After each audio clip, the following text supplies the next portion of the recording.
Welcome to Vertical with Vidir, a podcast exploring the latest in vertical storage solutions. Hello, everyone. Welcome to another episode of Vertical with Vidir, a Vidir podcast. I'm your host, Daniel Litwin, the voice of B2B.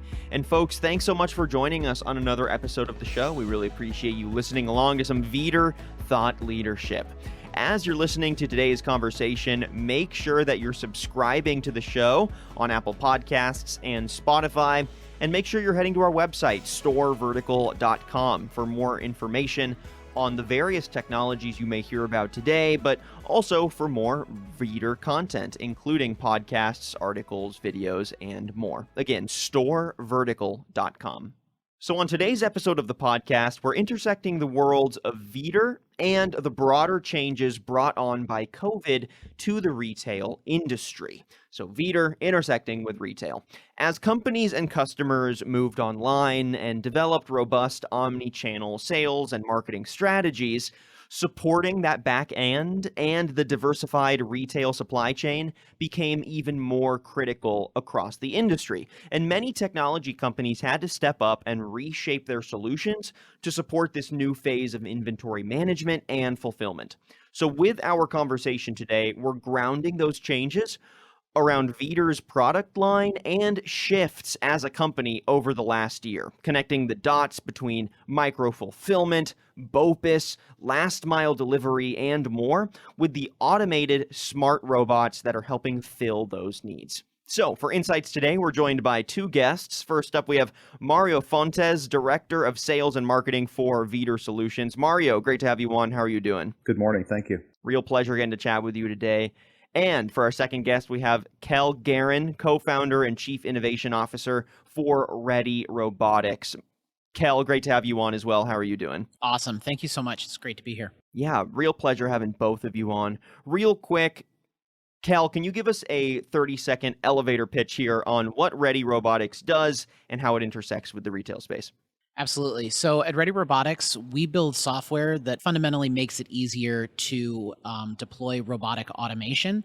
A lot of that automation is in the manufacturing space, but with our new software that is coming out in the next couple months here, we're really excited about people more broadly using robots in all areas, including retail, which is sort of the front end of a lot of the manufacturing work that we do. So it's a very natural move for us to start supporting those industries as well. But really what we focus on is making robots easier to use, both from a programming standpoint, interfacing with other devices, and then also addressing the problem that robots are all different. They all have different programming languages. They're super hard to use, and we make all of them easy by building our product Forge OS, which is basically Android for robots. It's a common operating system that lets all these robots speak the same language.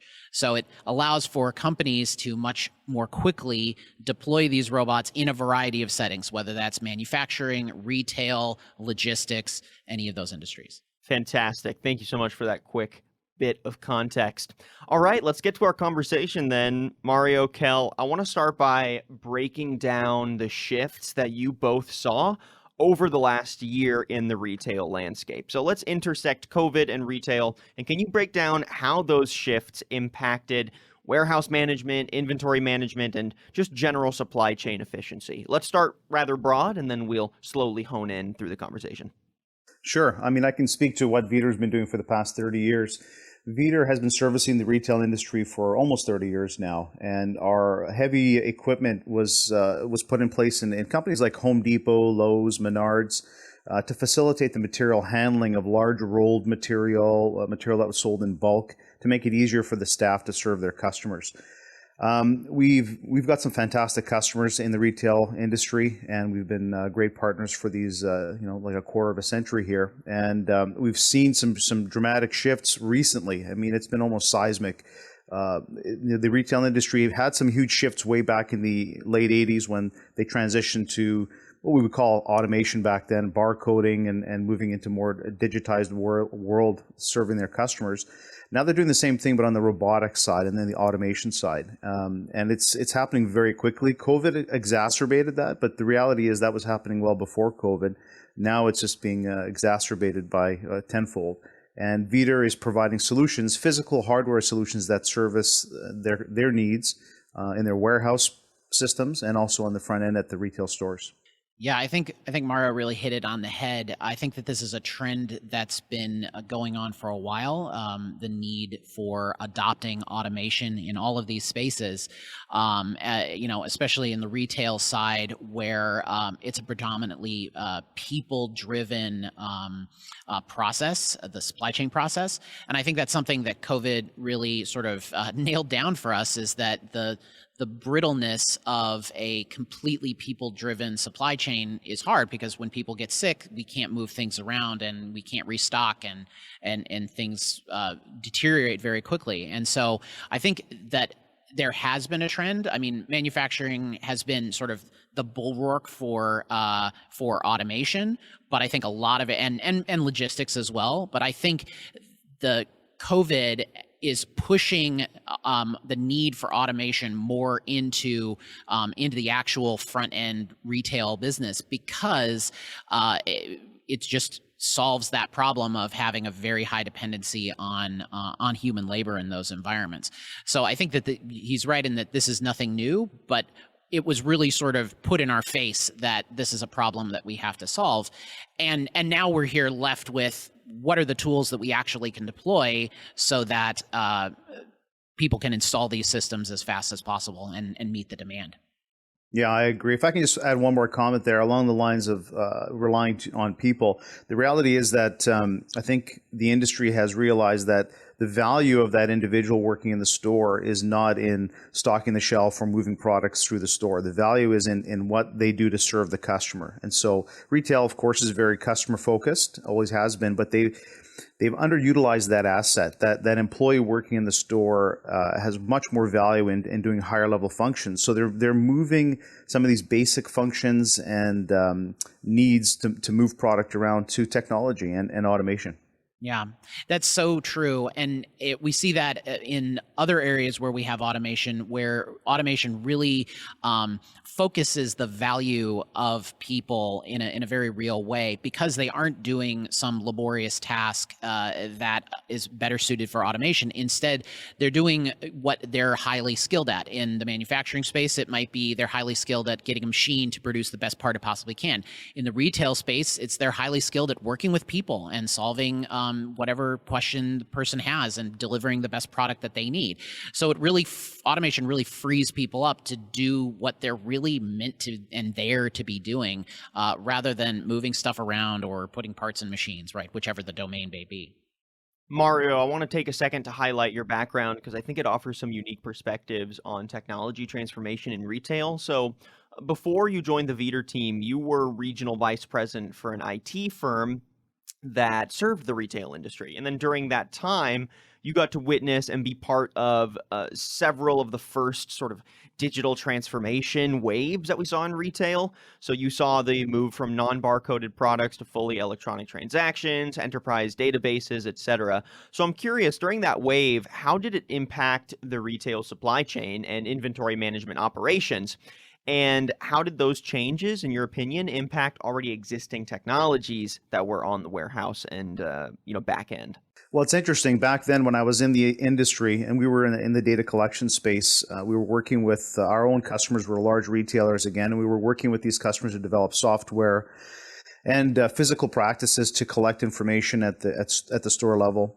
And we saw these companies transition, and the original moves were slow. They were very careful. And then once the technology started to take hold, it was rapid fire. And then everybody was adopting it. And all the retailers realized they had to move very quickly or they were going to be obsolete very quickly. So back then, it was hard for me to see how dramatic those changes were, because I was embedded in the process. This is what's giving me the insight to what's happening today. I don't think the consumers understand what's happening, to the same degree that myself or someone like Cal would be able to understand, from at 30,000 foot, right? We're watching this process and we're saying to ourselves, wow, we've seen this picture before. And these retailers are investing hundreds of millions of dollars in new processes and new systems that really, in about 2-3 years, the customer will realize, wow, the landscape has changed. How I interact with the store has changed. How I get my goods has changed. The information I'm able to derive from my transactions has changed. There's so many changes. And, right now we're just at the forefront of that. But the funny thing is, what took maybe about 10 years back in the 80s and early 90s, Cal, maybe you can speak to this, but I see it happening in about 5 years here for this to happen. Yeah, I completely agree. And I think that the key thing that you really mentioned was sort of the acceleration and why it's being driven by, how this industry is morphing, right? I mean, retail is turning into, which was predominantly I go into the store and I buy something and I walk out. And now it's, a huge amount of retail is pickup. Right. And that sort of turns the, every, Whole Foods or other store into this logistics operation, as well as a brick and mortar. I can walk around and pull things off the shelves. And I think that's really been a challenge for a lot of these companies. And therefore, they're looking at automation and going, wow, this is a new problem for me. What are the tools out there that I didn't really know about that I can leverage now in a much more real way to solve this problem? And I think you're right. I think that the same thing happened, in the larger computer and software space, where you saw people sort of understood all of a sudden, and this was, why computers became a huge thing, is people saw in the 80s, wow, computers can solve problems, software can solve problems, and now they started becoming hungry for that. And you saw a huge explosion in the utility and utilization of computers. I think in robotics, we're at that same moment where people generally have an idea of what a robot can do, but now they go, man, I have problems that I know a robot can solve, and I'm hungry for that now, or that automation can solve. Agreed. It's about automation and robotics solving problems in different ways. Exactly. And that's the whole point. We're going to start to see machinery that we've never seen before in different applications, whether that's at the storefront or in these warehouses. To the case point, our vertical lift module or vertical lift machine that we're producing at Vidir, originally it would have been seen as a machine that you would, put into an industrial setting, a manufacturing setting, that sort of thing. Now it's being viewed as a way to distribute product, in a way to have customers be able to pick up their own goods without having to interface with any other people. They can do it on a curbside. They could do it within a store. They can do it in a transit station. They're being set up all over the place. The robotic piece, we're seeing robots pick product now for customers, and again, that frees up the people to build relationships with the customers and to focus on those other value propositions that have nothing to do with taking a jar of jam off the shelf. If we intersect COVID more specifically into the conversation today, obviously COVID had a major impact on retail. It's pretty hard to understate that. It made curbside pickup, e-commerce infrastructure, omni-channel sales, omni-channel marketing, all of that ever more critical. And, whereas before it was, yes, maybe an extension of operations, for many retailers, it became, their only funnel of sales and, areas to market. So same can be said for the back end. How critical do you imagine BOPIS is going to be in the future of retail? And would you say that retailers that don't cater to it are going to lose ground? Do we even see any retailers out there with a major footprint that haven't taken advantage of BOPIS yet, that are failing? I mean, give us that lay of the land. Well, I haven't seen retailers fail yet, but we definitely, Vidir, we are already partnered with some key customers that are in this space in a big way, and we have some prototype machinery and some projects that are rolling with large retailers like Home Depot and Walmart, for example. These companies are typically cutting edge in the first place. Maybe the average customer doesn't understand that, but these retailers are always working very, very hard to execute at top levels so that they serve their customers efficiently and cost effectively and quickly. But BOPIS is where everything is moving to, and the customers actually, again, the irony is COVID has exacerbated everything, and customers are now even more demanding. They want things even faster, even more convenient. So these retailers have to move this way. But there are a lot of projects at play from the warehousing and logistics side.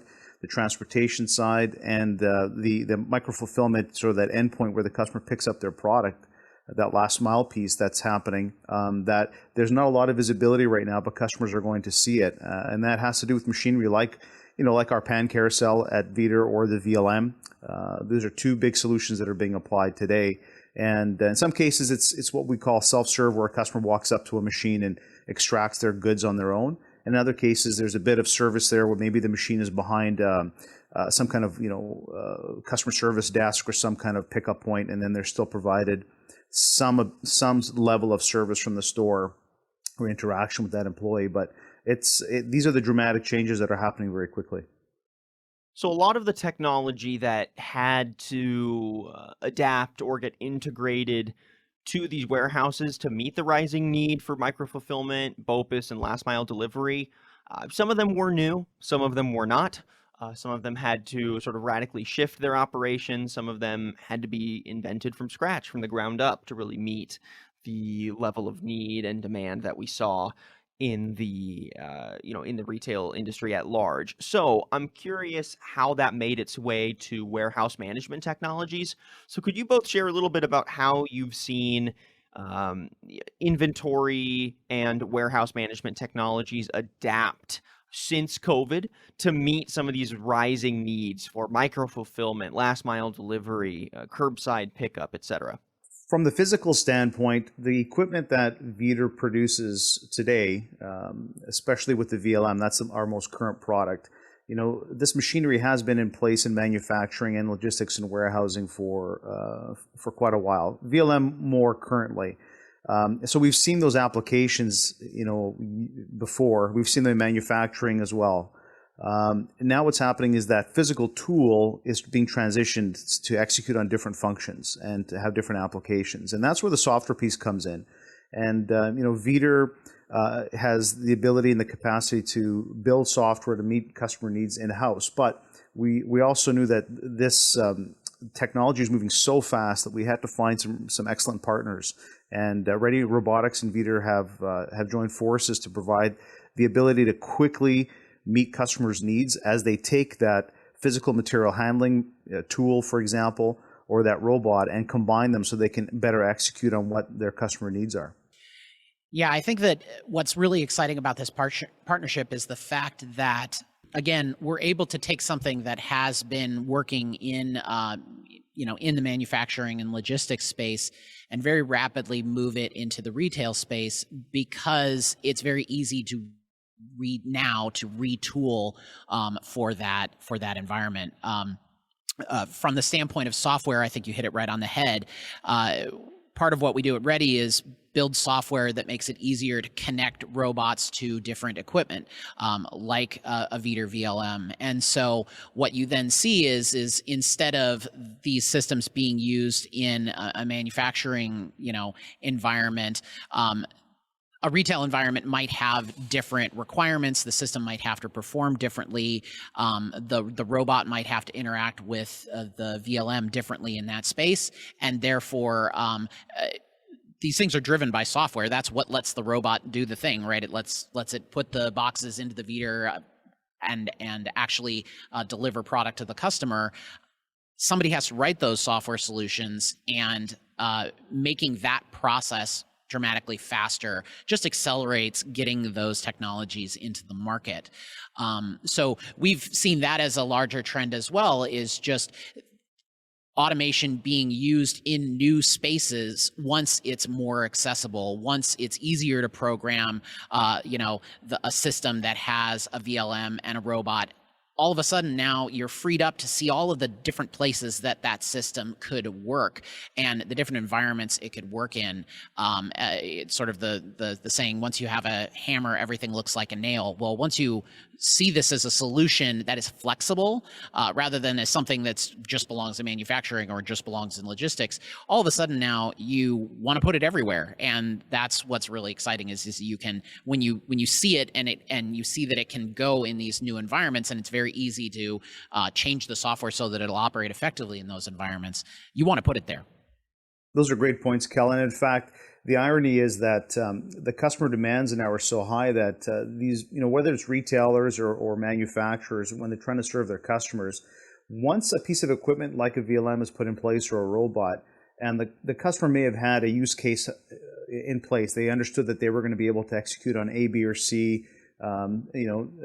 When they put the equipment in place, they realize, wow, you know what? Actually, it would be great if the equipment did this now, if we could make it do that. And so you need to pivot very quickly and be able to change that software platform fast. Like nothing's in transit anymore. You have to be able to move very quickly, because we've got customers that just recently purchased VLMs. They thought they knew exactly what the VLM was going to do, and they're so excited about its application that they realize, wow, they ask Vidir, could it do this? Could it do that? Could we change our software so that, it manages this information? And we're saying to them, sure, it can. And these are the kinds of changes that we need to make very quickly. And that's where software comes in and gives us that ability. Yeah, I think that it's a really powerful indicator when you have a technology like Vidir is creating and like Ready is creating, where once it sits there and opens up a new world of applications for you, that means that that technology is something that is scalable and that can solve a lot of different problems, because people get inspired by it and empowered to create new solutions and think about things that we have never thought of, and now, with our sort of combined power of easy to use software and really incredible devices, they can implement that solution in some cases themselves. So that's something that really empowers them to go wild with the technology and make it their own and come up with these new use cases. You mentioned a lot of intersections with the manufacturing space and broader industrial machinery. Can you connect the dots there for us? Because I know a lot of these technologies, like I said, aren't necessarily new ones. They were introduced at scale for a retail sector under tremendous stress, but had been seen, as useful technologies and ones that were and already are scaled in various manufacturing and industrial settings. So can you break that down for us a little bit more and get into the specifics on how this technology is also being put to use in those sectors and where some of the intersections are with how you see them being used in retail as well? Well, from Vidir's point of view, we've always been in that space. And I've seen it as, or understood it more, having to do with the movement of heavy materials. So we were always talking about moving large, rolled material, large sheet material, heavy steel material. And so the idea of automation always had to do with removing that heavy movement away from the employee, making it happen inside of a machine like a VLS, for example, a vertical lift system that we sell that's for sheet metal, very large, heavy pieces of sheet metal that are stored in our machine. And then a robot arm would be able to come in and move that off of our machine onto a laser cutter, for example. So that's been in place for quite a while. I think what's happening now is, again, the pressure from whether it's retail or even in the industrial sectors where it's harder to find labor, or it's more difficult to be able to train on labor. Now I think we're getting into smaller parts, smaller pieces, and that also means that it moves faster. So, I'll let Kel speak to the software side of things on this and the robots, but as far as our equipment is concerned, the applications now are moving from heavy-duty applications to lighter-duty applications, and these applications move much more quickly through whatever the ecosystem is, whether it's manufacturing or retail. And that's where it's essentially taking the same fundamental tool, but using it in a different way, and our customers are finding all kinds of efficiencies that way. Yeah, I think you mentioned something really important, which is the usage of these technologies. It doesn't just have to be for big things anymore. And when we think about the manufacturing space, we're not just talking about like big as in physically size, but also at large scale, right?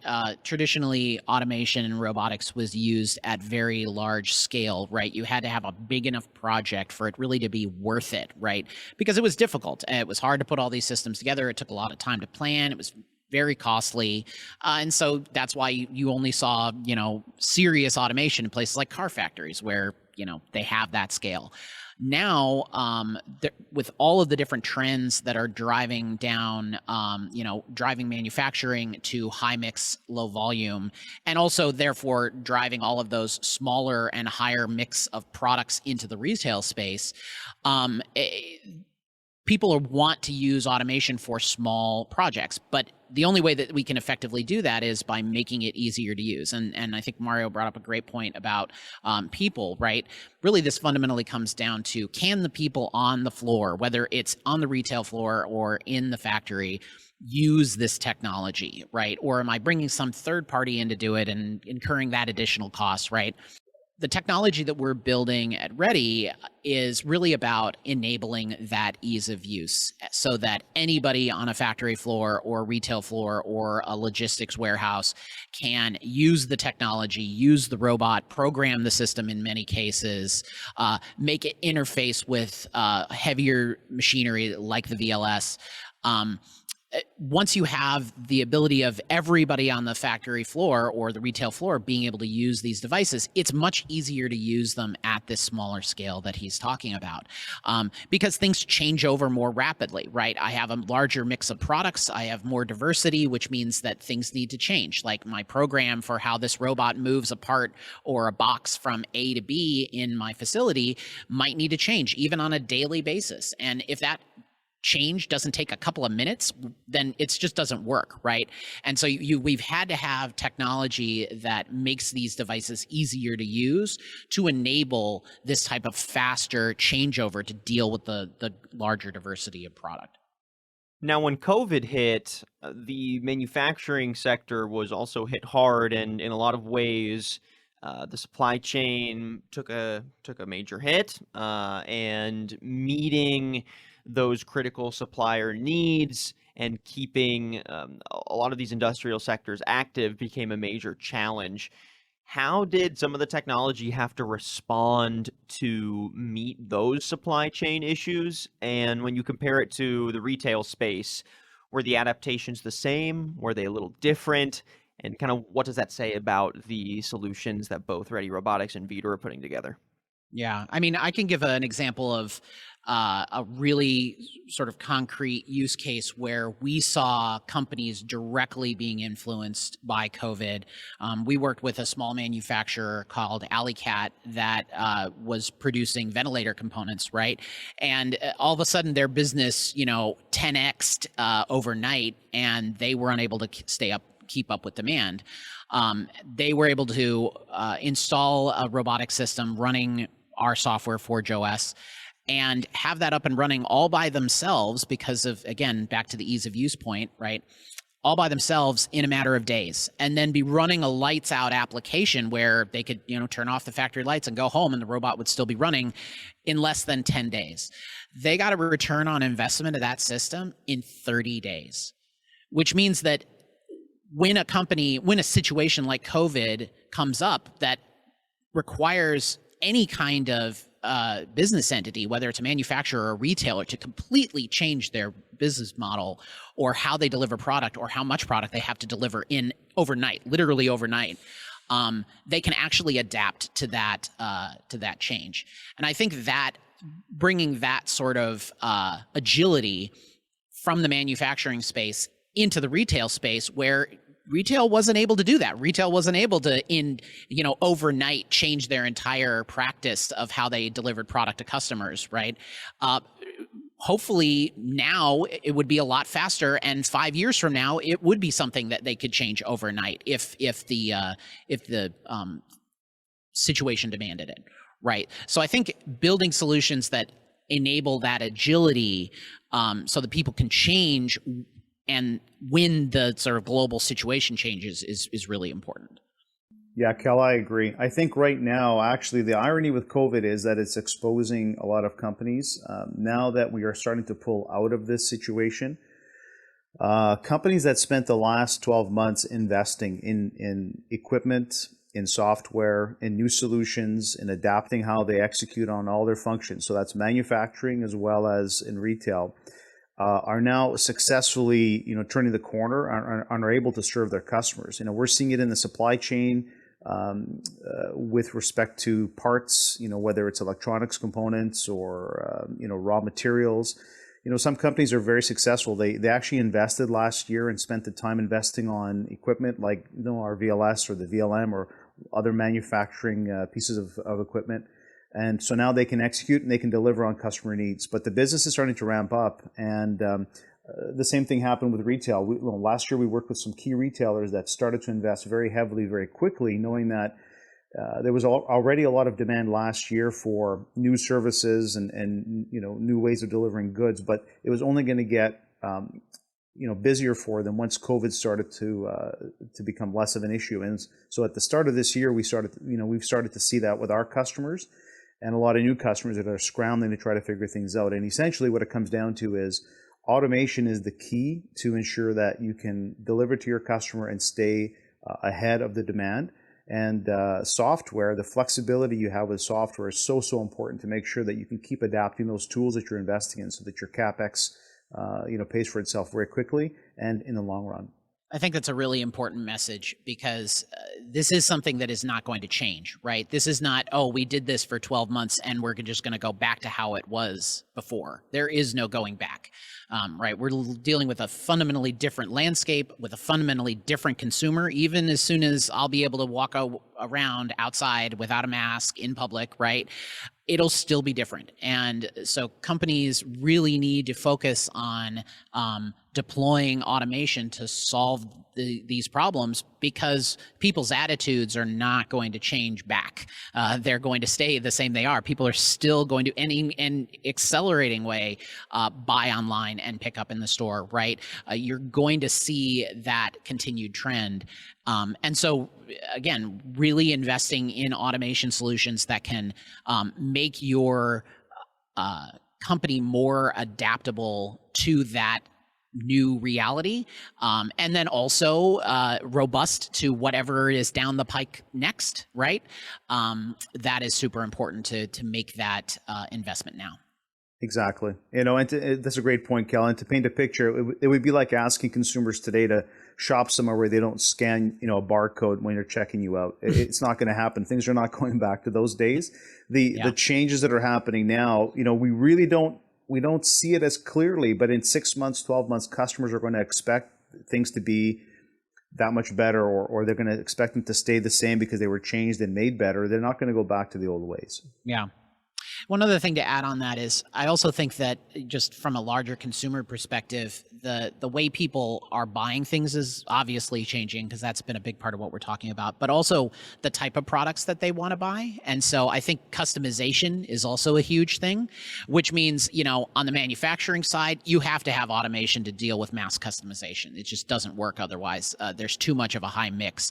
On the retail side, it's going to be the same thing, because now you're not even able to stock a single SKU, right? Every SKU is different because every person wants something differently. That's something that we've seen in mobile devices. It's something that we're starting to see we've seen it in footwear. People want unique products, and that uniqueness puts a massive strain on this existing supply chain that has been designed around everything being, relatively the same, within a certain number of SKUs. That's also going to have a massive effect as well. And I think it speaks to the versatile solutions that Vidir is building in terms of delivering that sort of heterogeneous product mix to customers, and then also to the automation underlying that, which is going to deliver all those completely different items to that endpoint. Thanks so much for all that manufacturing context. I think that really helps just communicate how flexible this technology is, and also the scale to which every supply chain took a hit during COVID, and why inventory management solutions, both big and small, can really have a major impact on that operational efficiency. So let's go ahead and take that. Now we're going to pivot back over to retail and try to wrap up our conversation by speaking a little bit more to Vidir and Ready Robotics partnerships and a few other things. So in response to this shift in the industry over the last year, obviously Vidir moved from a company that makes storage equipment to equipment that can be integrated into complex systems such as BOPIS, or highly technical manufacturing environments like we broke down.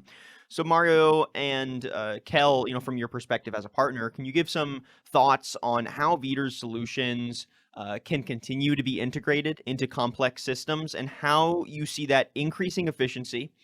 And then also give us some thoughts on the specific technology or design changes that you've implemented so far, but then also you continue to foresee being implemented to get your machinery, prepared and proactive for any future changes? Well, from Vidir's point of view, the future is all about the VLM. The vertical lift module or vertical lift machine is the future. It's one of the most technically advanced pieces of equipment we've ever produced at Vidir. Our unit is cutting edge, and it definitely is ready for the new marketplace because it's adaptable.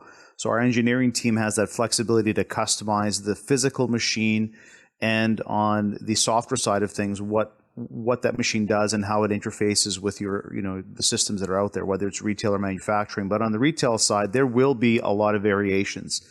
And our machines, we've got applications where some VLMs are, 10 feet tall and 10 feet wide and 30 feet tall. In other applications, the machines might be 12 feet wide and 6 feet tall. It depends on what they're looking to do. Is it a locker system where it's a pickup, customer picks up the product on their own? Is it a system where it's more for lots of storage in a large retail environment with all those SKUs that Kel talked about earlier? So the automation piece is important. The flexibility is important. The ability for Vidir to be able to produce equipment that is very flexible and adaptable to each use case, and that's what we can offer our customers. I'll throw it to Kel to talk about what he can do on the software side. Sure. So, our product that I mentioned, Forge OS, the value that we really bring to the table from this standpoint is software that lets you very quickly customize the behavior of the automation system for the required use case, right? If it's somebody is walking up to this system versus somebody is, walking up to a desk where the system is behind the desk, those two different use cases require a different software solution and require that the automation behind the scenes might be configured differently. And so Forge OS, and specifically our new version that's coming out on May 11th, Forge 5, the goal is it's very fast to program those behaviors of how that underlying automation works, so that it meets that specific use case's needs. The other thing that is really important is there's a lot of different devices that go into these systems. Not only the VLS, but there may be sensors, there may be an actual articulated robot that's delivering packages, right? There may be UGVs, ground vehicles that are delivering packages. There may be other vehicles that are picking, right? So all of these different components need to work together. And what Forge does is it provides an interface so that it's very easy to program any of these different devices, whether it's a sensor or a robot. All of the sort of nuts and bolts that have to go together to make this system work. Each of those is very easy to program in Forge and to make it so that they all work together in a really graceful way. And then once all of that is together, it's very easy to change, right? If the situation that a device is in adapts and the retailer decides, hey, I need to use this in a different way, then you're not months away from a different behavior. You're hours or minutes away from a different behavior, depending on how you set it up. So it just makes these systems much more flexible and adaptable. I'm also curious how this technology is being used not only in inventory management to support the front end side of the retail operation, but also how it's being used on the larger logistics side and sort of fulfillment side of the operation. So with the COVID hit came sort of a further focus on the growth of huge fulfillment centers, and understanding that to meet these omni-channel sales and to meet this omni-channel demand, we're going to need some kind of inventory management that is a wider scale than just a warehouse in the back of the store, right? Separate locations, Amazon-style fulfillment centers that can meet this demand. So how are your technologies being put to work in those environments? What's different? What's the same? And where do you see the growth of that side of the retail sector shaping technologies like Ready Robotics and Vidir's? The way that we see it is, robots are used extensively right now, and that has increased in the logistics space. Amazon is a perfect example of their wide use of robots in their in their warehouse environments. I think that what we're excited about is again, making those systems more flexible, because they've been these very large installations, right? Back to the sort of car factory example, right? It really took like a whole warehouse system in order to put these things together. But I think that we're going to see a trickle down effect where, as even smaller and more local warehouses need to handle this diversity of product, that they're going to want to operate very similarly to how Amazon operates, even though they're a much smaller, installation, right? So I think that you're going to see a lot more of the type of robots that you see in those logistics spaces, where they are moving pallets of material around, or whether they are picking things off the shelf. That's been something that has dramatically increased. For a while, it was really just moving pallets around. Now we have robots that are literally picking individual items off the shelves in those large environments, and putting them into bins that then go through the process of being shipped out, right? I think that you're going to see a lot more of that, and I think that people are going to realize that you don't have to have a massive, 20-acre logistics space to have those solutions, and instead it can be, you could have that robotic picking and that robotic delivery of product in a much smaller environment. And again, it's from Ready's perspective. You have to have accessible software in order to make that transition, in order to transition from something that works at scale to something that works at a much smaller and more diverse scale. Yeah, I completely agree, Cal. I mean, what I'm seeing from Vidir's point of view, what we're starting to see is a standardization in systems. So as opposed to it being, like you said, in a giant warehouse or logistics facility, we're seeing all these little micro fulfillment spaces, and we're seeing all these smaller facilities pop up to execute on delivering goods to customers. And the standardizations are, the sizes of the totes that are being used, the kinds of totes that are being used, right? The flow through systems. So the whole ecosystem is becoming more homogeneous. I think everyone has tried different things, and they're all starting to fall back on the most effective systems. So physically, you're going to see standardization in the average tote size, the average package size that's delivered out to customers, and how it's moved through, from the factory where the item is made all the way across to where, the end point where the customer gets the item delivered or gets it picked up. So what we're seeing is, with our equipment, we are now standardizing for that type of thing, so that our VLM, for example, or our pan carousel, these warehouses are putting in place machines and robots that work together to be able to pick the item off the shelf and move it into a tote or a bin, and then put that into a truck and have it go down the road to the customer's home. So I'm seeing a lot of that, and essentially, again, I'm seeing that automation is the key. They're removing people from these basic functions to higher level functions. They're moving them to whole other categories of work, because the picking and the moving of product is something that a piece of equipment can easily do now. Yeah, I think that that's a really good point, because especially as these situations sort of standardize a little bit more, it's easier to put automation in place, right? Because automation doesn't like things that are diverse. Automation likes things that are the same, because it's just faster and easier. But I also think that the types of solutions that we're going to see are also ones that, while the movement and handling of the product may be more and more standardized, the product is never going to be standardized, right? I'm still going to have to pick from a box of teddy bears and a box of oatmeal packets, right? And two completely different form factor of products that now somebody wants in the same box, in the same delivery. And I think the value of robotic automation to be able to handle that diversity of product, of both from a picking standpoint, from a vision standpoint, is going to be really powerful, because that's why traditionally those areas were a holdover for people. Even though it's a super mind-numbing task to be picking all day long, people are good at using their eyes and using their hands to pick product. Now that robotic technology has improved to the point where that's something that we can automate, I completely agree. I think that you're going to see a lot more robotic solutions in those types of environments.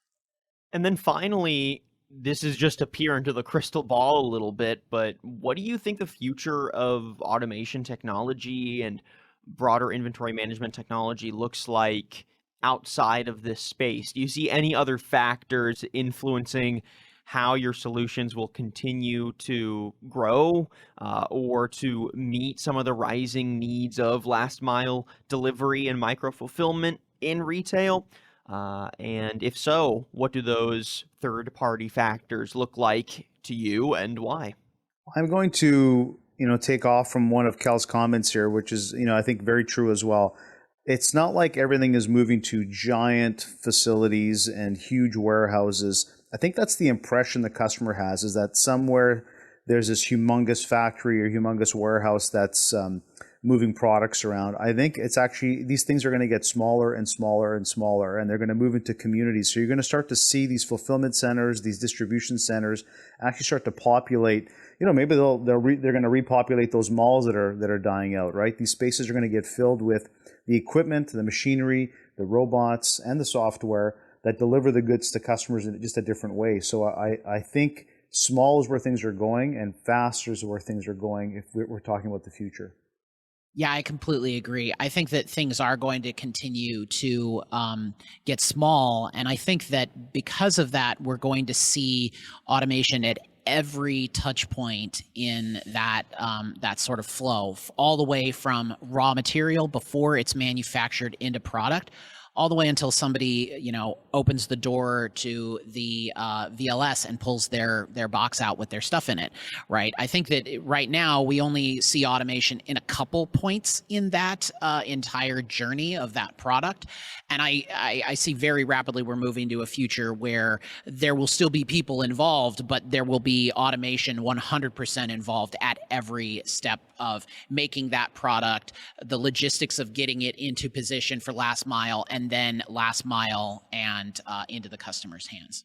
And I think on that note, we'll go ahead and wrap up our conversation. And, based on both of your predictions, I feel like we're going to need to do some follow-up conversations, especially as that technology does get smaller and faster, how that impacts the supply chain, and also how the various pressures coming from the retail industry shape these technology solutions. But till then, we'll go ahead and call it for this conversation. Thank you to both of our guests for your insights today, breaking down how you've seen the broader worlds of micro-fulfillment, BOPIS, and last-mile delivery intersect with retail as well as manufacturing, and how various technologies like Vidir's and Ready Robotics are elevating those solutions and elevating some ideas for how to maneuver those needs. So thank you again to Mario Fontes, Director of Sales and Marketing for Vidir Solutions, and Kel Guerin,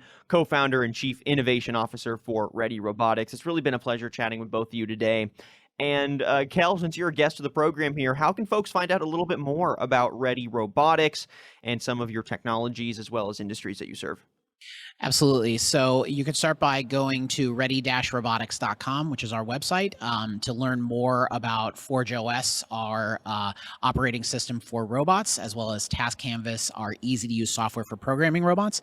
And then I also invite everyone to go to that website and sign up for our Forge 5.0 launch event, which is on May 11th, which is going to be a really incredible look into the technology that's out there for making robots easier to use, and how we're pushing that envelope forward. And Mario, if folks want to find out more about how Vidir is serving the retail industry, anywhere we should send them? Absolutely. Always default to storevertical.com, our website, and you can find everything you need to know about BOPIS or anything regarding the VLM on our website. Thank you. Fantastic. Mario, Kel, pleasure getting to chat with both of you again. Thank you, and I'm looking forward to speaking again in the future. Thanks, Daniel. Yeah, thank you so much. This was great. And thank you, everyone, for listening to another episode of Vertical with Vidir, a Vidir podcast. If you like what you heard and want to listen to previous episodes, make sure that you're heading to our website, storevertical.com. Again, storevertical.com. And subscribe to Vertical with Vidir on Apple Podcasts and Spotify. I'm your host, Daniel Litwin, the voice of B2B. Till next time.